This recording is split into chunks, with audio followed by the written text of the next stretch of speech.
Good evening, folks. Welcome back to Nixon News, now brought to you by Compass 21.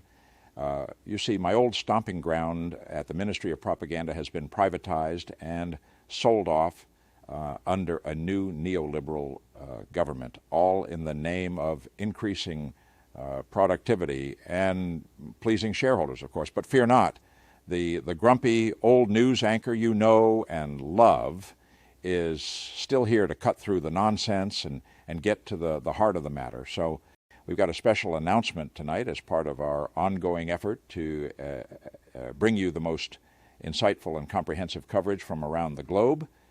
We've added a new member to our news team. I'm pleased to introduce our new foreign correspondent, none other than Winston Churchill himself. Our friend of the show, Ronald Reagan, will be returning in a few months. He sadly developed a cocaine addiction and is spending some time in rehab, another temporary casualty of the war on drugs. Winston, old boy, welcome to the show. Yes, well, good evening to you all. I must say, it's a rather queer sensation to find oneself reporting the news in this modern age. I dare say the world has changed quite a bit since my time, but some things, it appears, remain curiously familiar. I've been asked to serve as your foreign correspondent, providing commentary on the state of the world beyond your shores. Although what is global and what is foreign is surely subjective, nonetheless, nothing ventured, nothing gained. Or, as we used to say, he who dares wins. I will be reporting for you from the beaches, from the landing fields, from the hills, and in the streets. I have nothing to offer you but blood, toil, sweat, and commentary. Back to you, Nixon. Wonderful, Winston. Thank you. Well then, folks, let's cut straight to the headlines and the stories we'll discuss tonight. Starting in the Middle East, Israel waits tensely for Iran's military retaliation. In the USA, Vice President Kamala Harris names Minnesota Governor Tim Walz as her running mate. Sticking with the U.S., RFK Jr. Then admits to bizarre stunt involving a dead bear cub in Central Park. Unrest in Venezuela continues as supporters of Maduro and Machado clash over disputed election results. Starting in Japan and spreading to global markets, stocks tumbled over fears of a U.S. economic slowdown. Celebrations in Bangladesh as Prime Minister Sheikh Hasina resigns and flees the country. In the UK, there have been days of violence after the killing of 3 girls sparked speculation and far-right clashes. And finally, U.S. military quietly hands over its last base in Niger amid rising extremism in the Sahel. That's the lineup for tonight, folks. So let's jump into our first story in the Middle East. So Winston, tell us, how are these peace negotiations going between Israel and Hamas? Well, as Biden said, there is still a basis. They are still ongoing. So maybe things are looking good. The only slight bump in the road for the negotiations is that the Israelis blew up and killed the other side's chief negotiator. Apart from that, things are splendid. Negotiations through explosions and death, is there a word for that? Oh, yes, give me a moment.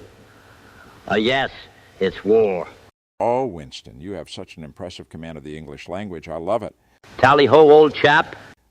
Thank you. Yes, just to add to that, amid the fears of a broadening conflict, numerous international airlines have suspended flights to and from Israel. This comes in response to expected retaliation against the country by Iran and its Lebanese proxy, Hezbollah, following the killings of a senior Hezbollah commander in Beirut and Hamas's political leader in Tehran. Britain, Canada, France, and the U.S. have urged their citizens to leave Lebanon immediately.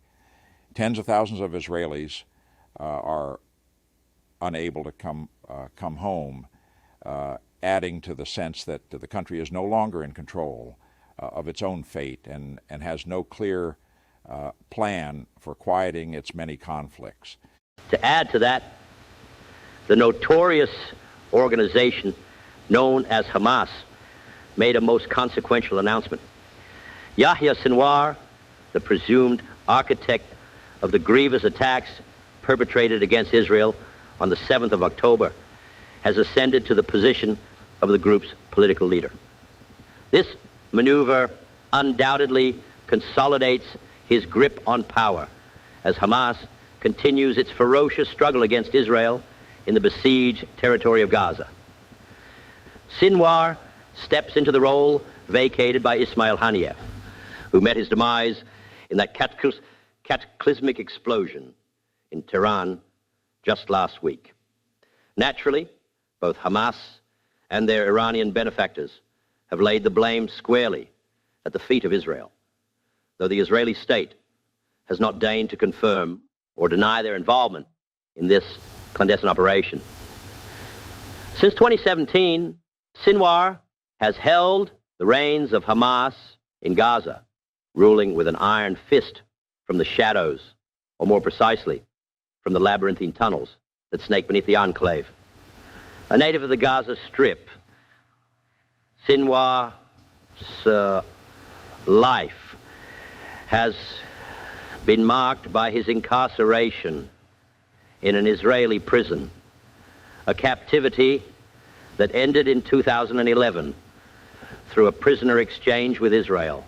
Although some might comment that moving from a formal Israeli prison into the besieged Gaza is merely the transfer from one prison to another.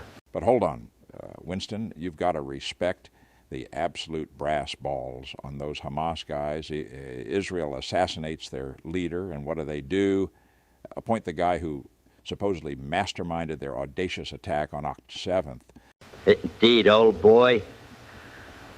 That is some gumption that even I have to tip my hat to. All in all, we might find that by the time people receive this message, the Persians might have finally launched their retaliatory attack. Retaliatory. Well, now hold on there. We all know that only Israel is allowed to retaliate. Stick to the line, Winston. Israel retaliates and never escalates. Iran never retaliates and only escalates. Oh, I see. I think I know how to play this game. Now, Richard, at the start, you mentioned various protests or riots or uprisings in Venezuela following the election, in Bangladesh, which toppled a leader, and in the UK too. What is going on? First off, in Venezuela, the situation was heating up after the election results came in. Things seem to have cooled down now. The electoral authority declared Nicolas Maduro the winner, but the opposition, led by Edmundo Gonzalez, claims otherwise. They're saying Gonzalez actually won by a landslide with 67% of the vote. Now, the U.S., never one to sit on the sidelines, has thrown its weight behind the opposition, with Secretary of State Antony Blinken congratulating Gonzalez. This sparked protests, with both sides taking to the streets, and the whole thing's got the international community, especially China, on edge, fearing more interference from the West. Most intriguing, though hardly novel. The Yanks meddling in South American elections. Why, that's as predictable as the sun rising over the British Empire. Although they shouldn't have such a short memory, what with all that bother regarding January 6th. Absolutely. Now let me update you on the situation in Bangladesh, Winston. The country has just sworn in an interim government on Thursday following the dramatic ousting of its longtime leader, Sheikh Hasina, who was toppled by weeks of intense protests and forced to flee, leaving behind violent chaos and a nation in deep uncertainty. The new interim leader is none other than Nobel laureate Muhammad Yunus, who made an urgent appeal for calm in his first address upon arriving in Dhaka from Paris, where he had been attending the Olympics. Yunus, known globally for his work in microfinance, was sworn in just hours later, along with more than a dozen other members of the interim administration. Notably, the new government includes at least 2 representatives from the student protesters who played a crucial role in toppling Hasina. With Yunus at the helm, the nation now looks to navigate these turbulent waters, but the path forward remains fraught with challenges as the interim government seeks to restore stability and order in a deeply divided country. I see, to be honest, the politics of the subcontinent don't seem to draw the same personal interest to me anymore. I don't know why. Well, maybe we shouldn't have gone there. Let's discuss those riots in Old Blighty, in the UK, we've seen a wave of unrest following the killing of 3 girls, which was falsely portrayed as having been committed by a Muslim migrant. Far-right groups seized on this tragedy to stir up anti-immigrant sentiment, leading to violent clashes, arson, and targeted attacks on mosques. However, in response, there's been a significant pushback from anti-racism protesters across the country. They've taken to the streets in large numbers, calling for unity and peace, even as the far right tries to ignite further chaos. And let's not forget the role of social media in fanning the flames, with folks like Elon Musk throwing fuel on the fire with incendiary posts. Violence and racism against Muslims and immigrants in the UK, unheard of. Next, you'll be telling me that the Prime Minister is an Indian. Oh boy, Winston, you've got some catching up to do. Maybe we can brush you up on a few things before the next show.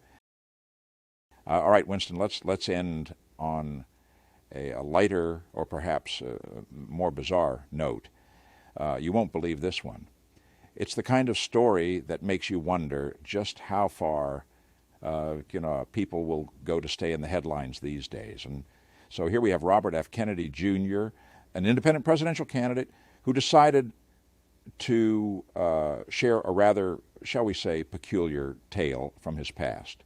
In a video he posted on X, he confessed to a stunt he pulled about a decade ago. Now, brace yourself for this, Winston. He and some friends thought it would be funny to dump a dead bear cub in Central Park and stage the scene to make it look like a bicyclist had run over the poor creature. And yes, you heard that right. Apparently, he picked up the carcass with the original plan being to skin it and eat it later. Quite the hobby, wouldn't you say? But time was against him, so instead of letting the bear go to waste, he and his slightly inebriated friends decided to make a spectacle out of it. They took an old bike he had in his van, set the bear's body in Central Park, and made it look like it had been hit by a cyclist, all to play off a recent rash of bicycle crashes in the city. If that wasn't strange enough, Kennedy also took this opportunity to address some other odd rumors, including one about a parasite that supposedly lodged in his brain and died, and another about him allegedly eating a dog, though he insists it was a goat. He certainly dodged a bullet there. One can only speculate what the Russians, or indeed any sensible person, might make of this bizarre escapade. It certainly thrust him into the spotlight, but one must ponder at what price. In the treacherous waters of politics, it appears that all publicity is good, until, of course, it isn't. Right, you are old, sir. Well, folks, that's where we'll leave it for tonight. As always, it's been a pleasure bringing you the news, unfiltered, unvarnished, and with a touch of the unexpected bear corpse. Keep your eyes on the horizon, because the world's not slowing down anytime soon. For now, this is Nixon News signing off. Stay informed, stay engaged, and we'll see you next time on Compass 21.